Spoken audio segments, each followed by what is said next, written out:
În episodul de astăzi continuăm cariera lui Gigi Becali ca antrenor la FCSB și ne continuăm parcursul în cupele europene și în play-off-ul Super Ligii României, sperând că vom câștiga ambele trofei și vom face eventul. Rămâneți până la final să vedeți ce s-a întâmplat. În episodul trecut am rămas în sferturile de finale Europa League și ne-am calificat cu cea mai slabă echipă, cu Basel, care nu are echipa așa bună, după cum vedeți, a pierdut 2 meciuri din ultimele 5 în Europa. Îl are pe Shaqiri și pe Hitz, pe care îi mai știu și eu. Merge și la conferința de presă pe Cali, pentru că mereu când nu a fost, am pierdut, așa că acum se simte mai bine și va merge. Ne spune de Înghezana, se descurcă foarte bine Înghezana. Este pregătit Înghezana pentru Shaqiri? Este. Și Pantea, ce nu citesc acum. Ok, echipa se prezintă foarte bine. Avem o ofertă de la Ajax pe Miculescu înainte, nu la cu Miculescu, Miculescu e idolul meu. Nu, ești de aici. Vom intra cu aceeași echipă cu care am învins Porto episodul trecut, cu Târnovanu, Borza, Dawa, Înghezana, Pantea, Stanciu, Olaru, Tănase, Bârligea stânga, Obi atacant și Miculescu. Pe bancă nu poate fi Mbappé. Unde e Mbappé? Mbappé este accidentat, nu poate juca în tur, așa că îl băgăm pe Tiam pe bancă. Sperăm că îi batem, jucăm pe Val Stadion, jucăm la noi acasă, așa că îi dăm drumul la meci, nu mai spunem nimic și să vedem ce se întâmplă. Îl vedem pe Becali și-a schimbat și costum, nu mai are pullover de lână, este la costum cu cravată, sacoul de culoare diferită, în rest totul negru, pentru că așa este el, cu toții îl știm, și începe meciul. Basel care pornește cu șansa a doua, pentru prima oară când suntem superiori unei echipe din Europa League, pentru că Basel a terminat sub noi în grupe și era la egalitate de puncte cu echipa care nu s-a calificat. Adică deja un atac periculos, dar Înghezana e pregătit meciul acesta, tot nu l-a învățat să paseze pe african. O recuperează Miculescu, dar o pierde și el. Obi recuperează și Obi. Nu-l înțeleg pe băiatul ăsta, e prea frumos. Un negru african mai frumos ca el și Obi, șutează Obi și marchează primul gol, minutul 10. Este 1-0. Obi, care nu a mai făcut siul lui Ronaldo, 4 goluri în 5 apariții în Europa League, este printre cei mai buni jucători pe care am transferat vreodată la echipă. Mai are 2 luni și se termină și împrumutul, așa că va trebui să-l cumpărăm în sezonul următor. Și de Obi. Ce jucător! Și marcăm minutul 9. Dacă îi batem la scor, putem simula meciul din retur. Recuperează Pantea, foarte bun Pantea. Și acum Tănase. Pentru Miculescu, parcă se mișcă echipa diferit în pele europene. Niculescu pentru Obi, din nou. Obi s-ar putea să o piardă acum, pentru că nu mai are cine să paseze. Îi pleacă Miculescu și Miculescu șutează! Ce ratare, trebuia să te vând la Ajax, bă, Miculescule. Ok, nu-i nimic. Este în continuare un avantaj. Suntem superiori echipei elvețiene, pentru că am fost mai pe ei, n-au avut niciun atac. Iar acum am vorbit din nou prea devreme și s-ar putea să ne luăm gol la această fază, doar dacă nu e Înghezana prea bun și nu este cine luăm gol. De ce vorbesc mă mereu prea devreme? Ok, 1-1 pe arena națională. Traore marchează pentru ei. Nu este nimic. Încă pierde mingea deja. Parcă deja nu mai joacă echipa acum și ca la începutul meciului. Bârligea, fază periculoasă, declanșează chiar de Bârligea cu o pasă senzațională. Și Miculescu, cu stângul Miculescu, șut! Apără fostul portar al celor de la Borussia Dortmund. Și se termină prima repriză cu o fază periculoasă la poarta elvețienilor. Echipa joacă bine, în afară de Tănase, care nu prea mi-a plăcut de el. În rest, tot jucăm bine. Și Soti scade în overe deja îmbătrânit. Trebuie să găsim și un înlocuitor în locul său. Echipa va rămâne la fel pentru următoarele minute. Borza, ce recuperare pentru Bârligea, care nu ce să paseze. Poate acum pentru Obi și poate, are pasat-o bine. Obi, ce face acolo în careu? O recuperăm din o fază, nu s-a încheiat încă. Borza, pentru Ola. Ok, vom juca și. Îl scoatem și pe Bârligea, că e un obosit prost. Bârligea cred că e cel mai prost din echipă. O, nu. Înghezana. Trebuie să te aperi bine la față, osule. Bravo, Pantea! Ce jucător, Pantea. Și Obi. Obi pentru Tănase. Tănase nu mai poate să alerge și Tănase șut, gol! Facem 2-1, minutul 75. Tănase fă celebrarea noastră default. Siul lui Cristiano Ronaldo al doilea său gol în 13 apariții și Becali e fericit pe bar. Foarte fericit. Becali pe margine. Octavian Popescu și el va intra în teren. S-a făcut schimbările, intră Octavian Popescu și Cisoti. Tănase, care din nou și arată experiența în meciurile europene. Să mai marcăm un gol, poate. Obi la balon pentru... Nu, n-a mai avut stamina să mai dea o pasă. Și se termină partida. 2-1 în tur cu cei de la Basel. Un meci plin de ocazii la poarta lor. Noi nu prea am avut ocazii. Becali nu se mai duce la conferința de presă.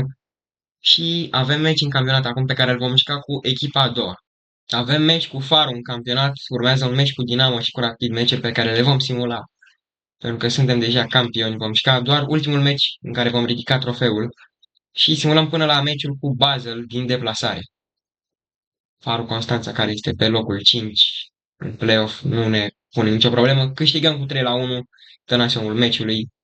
Miculescu ofertă de la Braga primită, Braga care încă este în Europa League.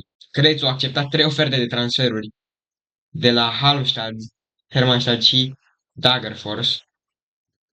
Și Chiricheș la fel se duce în Turcia sau în Olanda, iar Niculescu primește oferte de la Braga. Nu îl dăm. Niculescu nu este jucător de dat. A venit momentul să încercăm să-l dăm la schimb pe Cisoti în locul lui Olimpiu Moruțan, fostul nostru jucător, pentru că Cisoti este într-o scădere extrem de mare. Plus, îl dăm pe Cisoti plus 30.000 de euro. Eu zic că este o ofertă ca lumea și mergem să negociem cu Olimpiu Moruțan, care va veni din vară la noi, sporadic. Nu are încredere în el că o să joace.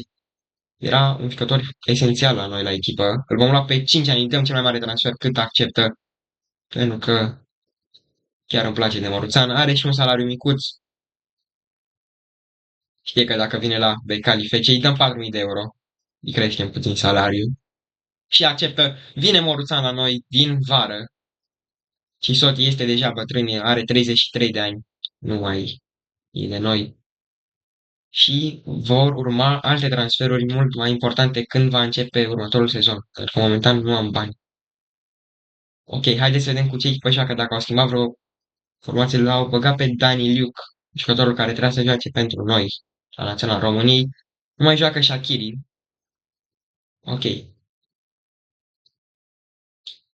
Nu se merge nici pe Cali la conferința de presă. Cred că este gata și Mbappé. E gata de joc, doar că este supărat. Dacă e supărat, prostule, stai pe bancă. Vedem jucătorii cum intră pe stadion. Liechtensteiner, manager pulling the strings. Începe meciul, returul cu Basel la ei în Elveția. Trebuie să nu ne luăm mai mult de un gol. Sau să nu luăm, mai bine marcăm noi un gol, în loc să ne luăm. Pentru că ne calificăm. Dacă se termină 0-0 sau dacă marcăm noi un gol. Dacă marcăm nu mai am nicio șansă, se timorează mai tare. Începem bine meciul. Mingea rămâne la Miculescu. Ok, Miculescu a apucat-o. Bârligea. Bârligea pentru Obi. Și Obi n-ajunge la minge. Bârligea cu o pasă bună. Chiar o pasă foarte bună. Dar de Bârligea. Daua. Și Pantea o recuperează foarte bine. Mai avem o fază. Ultima fază a acestei reprize. O pierde. Din nou vina lui Stanciu. O pasă foarte proastă dată de Stanciu. Poate fluier arbitru. Poate fluier arbitru. Dar nu se întâmplă pentru că suntem la ea acasă și se termină prima repriză. Fluier dat. Se termină prima repriză. 0-0 în Elveția și la rezultatul acesta suntem calificați mai departe. Îl voi scoate pe Obi pentru că este foarte obosit. Îl bag pe Mbappé. Right winger Miculescu trece atacant. În rest vom rămâne la fel. Sperăm că vom ține de acest rezultat și vom fi prima echipă care se califică în semifinalele Europa League din 2006 încoace. O performanță făcută de noi. Pantea recuperează din nou Mbappé, care are viteză de la frasul, i-a împrumutat-o meciul ăsta și hai Mbappé. Mbappé se duce departe și mingea ajunge la Olaru. Vina mea aici, puteam să fac o preluare, dar m-am ales să șutez. Minutul 60, mai sunt 30 de minute și ajungem în semifinale de Europa League, unde sperăm să nu picăm cu o echipă dintre Aston Villa și... Cine mai era? Aston Villa și Roma. Avem out și cred că a venit momentul să mai scoatem niște jucători de pe teren. Îl scoatem și pe Bărligia, îl băgăm pe Octavian Popescu, îl scoatem pe Cisoti și intră... Îl scoatem pe Tănase și intră Cisoti. Și în locul lui Pantea va intra... Dar n-am cum să-l bag, ok. Pantea trebuie să joace până la final, pentru că nu am niciun locuitor pentru el. Jucătorii ies,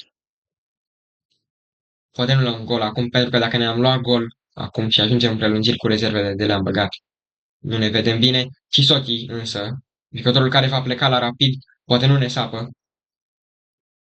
Ok, nu cred că ne sapă, e el doar prost, foarte, foarte prost. Traore, fază periculoasă și Târnovanu iese foarte bine. Vreau fault, cere fault Târnovanu. Așa, bun. Minutul 79, minutul 80, mai sunt 10 minute. Nu, fază periculoasă fix acum în ultimul minut. Fluieră și suntem calificați mai departe. FCSB-ul merge în semifinale. Ce echipă avem? Fanii de la București erau acolo, i-am văzut. Becali merge la interviu. Vedem ce va spune de data aceasta. Pentru că s-a calificat Aston Villa, Roma și Nottingham Forest. Cele mai bune echipe care se puteau califica. Dacă se califica Braga, de exemplu, era mult mai ușor. Pentru că Braga este o echipă mult mai slabă. Ne spune Deolaru Pantea, jucător bun, Daua, care dacă am fost la meciul ăsta, l-a ajutat mai mult în Ghezana, dar ce mai contează, pentru că avem meci cu Dinamo. Și acum vedem cu cine am picat în Europa League mai departe, nu cu... Am picat cu cea mai slabă, ok, Nottingham Forest. Bun, meciul cu Dinamo îl vom simula, chiar dacă este un derby.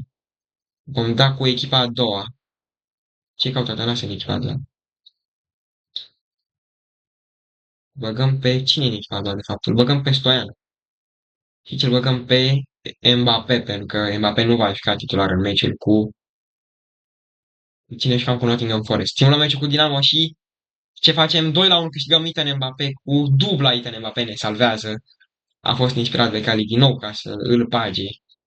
Mazilu marchează pentru ei, dar nu a fost îndeajuns. Și suntem oficial campionii României. Nu se mai poate întâmpla nimic. Și avem aici semifinala Europa League. Gigi Becali nu a mai văzut o semifinală de Europa League din 2006, de când a fost el implicat într-una. Când ne-am luat gol în ultimul minut. Eu nici nu eram conceput atunci, doar că am mai auzit și eu. Și se duce la conferința de presă, a învățat. S-a dus la biserică de dimineață, a învățat de Cali, de glumit cu el. Probabil cea mai bună adversară de până acum. Cum îi dau Goal News, îi dau să vedem ce se întâmplă la Aston Villa cu Roma. Și dăm direct drum la meci, nu mai stăm la discuții, vedem ce putem face cu englezii. Polizei. Vedem fanii din Anglia la cârciumă. Ce le place la cârciumă? Primesc o notificare. Gigi Becali îi instruiește pe jucători înainte de a intra pe teren și începe partida. Surprinzător. Haideți. Obi este obișnuit cu fotbalul englez, a mai jucat pentru United, a și marcat niște goluri. Nu, Igor Jesus pentru Anderson. Fază periculoasă și îndoie, ratare. Minutul 30. N-am avut nicio ocazie până acum, prima ocazie a meciului. Trebuie să marcăm repede un gol, pentru că dacă nu o facem noi în tur, ne vor marca ei goluri în retur. Ne trebuie un plus în locul lui Bărligea, trebuie să băgăm un jucător și cred că facem schimbare înainte de pauză. Îl scoatem pe Bărligea, îl băgăm pe Mbappé și facem schimbul așa. Bașca Miculescu stânga și Mbappé dreapta. Pentru că Bărligea nu se regăsește în acest meci. N-a dormit în noaptea dinaintea meciului, nu știu ce are, dar nu este cu noi astăzi pe teren. Nu, Igor Jesus, fază periculoasă și Daua o bloca, oricum nu era gol la faza aceea, dar acum altă fază periculoasă o întoarce. Din nou Dominguez acum. Faceți pressing, băieți, vă rog. Eu frumos se termină prima repriză cu ocazie mare la poarta noastră, ok. Să vedem acum la a doua repriză ce se întâmplă. Am făcut deja o schimbare, nu mai facem. Și vom juca. Fază periculoasă, Hutchinson. Nu! Târnovanu! Prima ocazie. cu adevărat periculoasă pe poarta englezilor și Turnovanul scoate. Anderson, Miculescu se descurcă bine, dar n-a fost învățat nici el să paseze și creează din nou o ocazie periculoasă la poarta noastră. Nu, ne-am săturat de acestea. N-am avut și noi o fază. Un șut n-am avut pe poartă. Sau măcar un șut. Borza recuperează și cred că a fost faul. Cred că l-a împins, dar... Și ne luăm gol. Minutul 75 la aceeași fază. A fost faul la Borza. A fost faul la Borza. Nu mai celebra bulangiule. Vine mingea perfect, face preluare. N-a avut niciun fel de probleme. Niciun fel de probleme. Și că sunt analfabet adevărat. Și este 1-0 pentru Nottingham. Dar meciul încă nu s-a terminat, plus avem și returul, iar cu toții știm ce se poate întâmpla în retur, ce am putut să facem cu Bologna, dar în tur putem să marcăm acum cu Bologna. Am reușit să întoarcem rezultatul de la 2-0 la 3-2, toate în retur în deplasare în Italia. Se termină 1-0 în tur pentru ei. Da, au fost superiori, n-am ce să le spun. Aston Villa bate 3-0 pe Roma, dacă ne-a bătut pe noi Nottingham Forest, care... Da, Dominant FC, FCSBC, Team Seal, Superliga Title with another win. Da, am câștigat titlul. Ok, foarte bine. Să tot și cam așa, doamne știu. Titlul am câștigat, avem un trofeu câștigat, primul nostru titlu, de fapt. Acum mi-am dat seama cât de multe am reușit să facem. Vedem cu ce echipă va juca Nottingham, Ortega, Mauro Junior, Milenkovic, Murilo, Savona, Dominguez, Anderson, Hudson, Odoi, Gibbs White, Bakwa, Igor Jesus, Îndoi pe bancă, Yates, Cunha și Awoniyi, pe care mai cunosc și eu, de care nu se mai duce la conferința de prese.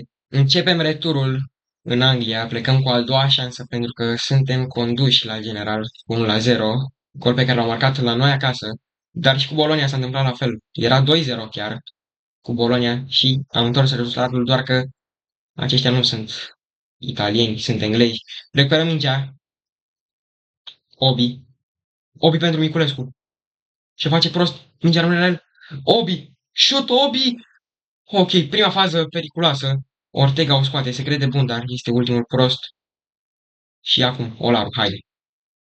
Este corner, nu, este corner. Haide, bate mai tare Olarul.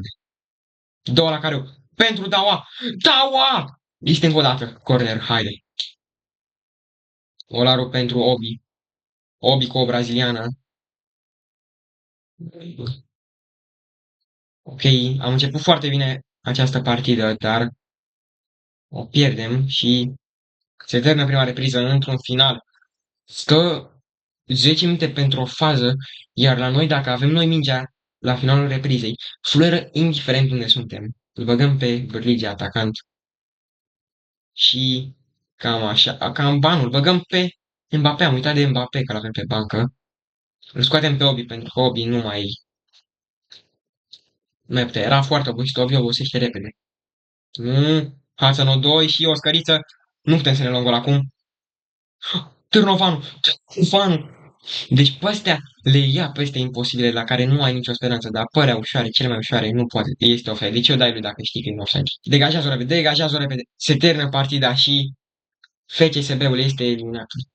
În semifinale, ah, înfrângere grea. Aston Villa bate Roma și ne-am luat bătaie în semifinale. Am ajuns până aici, doar ca să ne luăm bătaie în tur. Mai avem măcar campionatul pe care îl putem lua și voi simula până la meciul cu Farul pe care îl voi simula și voi da jump in ca să vedem cum ne dă trofeul. Sau îl voi juca pe tot pentru că nu știu dacă ne-l dă. Câștigăm partida cu FC Argeș. Da. Meci cu Dinamo nici nu mai contează. Astea oricum îi batem. Pentru că noi suntem mult peste ei. Suntem cu mult peste ei. 4-1 cu Dinamo. Nu au ce să ne facă. Suntem mult, cu mult peste ei. Nottingham Forest care a și câștigat. Deci ne-a dat cu cea mai bună echipă. Nottingham Forest a câștigat tot.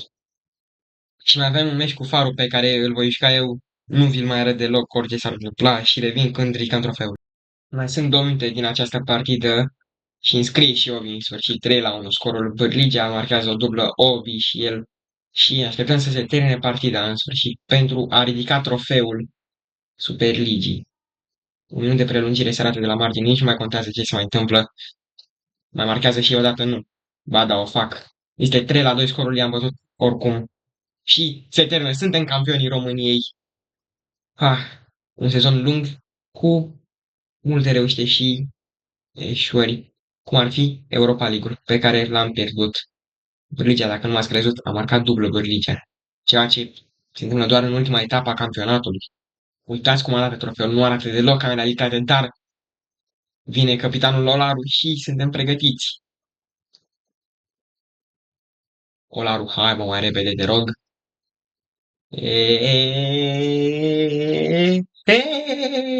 Bine, bă, băieți. Ah, campionii României, ce bine se simte. Sezonul viitor vom face transferuri importante pentru a întări echipa și să ne pregătim de Champions League, pentru că vom avea preliminarele Champions League în loc să ne ducem direct în Champions League, pentru că nu am ajuns în finala Europa League și toată echipa e fericită, uitați. Da, mă, da. Bine, bă, băieți. Da, un sezon, chiar dacă am reușit să câștigăm doar un trofeu, a fost un sezon reușit, zic eu. Vom avea și mai mulți rău de tot sezonul viitor și o echipă destul de bună. Poza de grup ne lipsă, mă bag și în poză. Fă mai repede poza.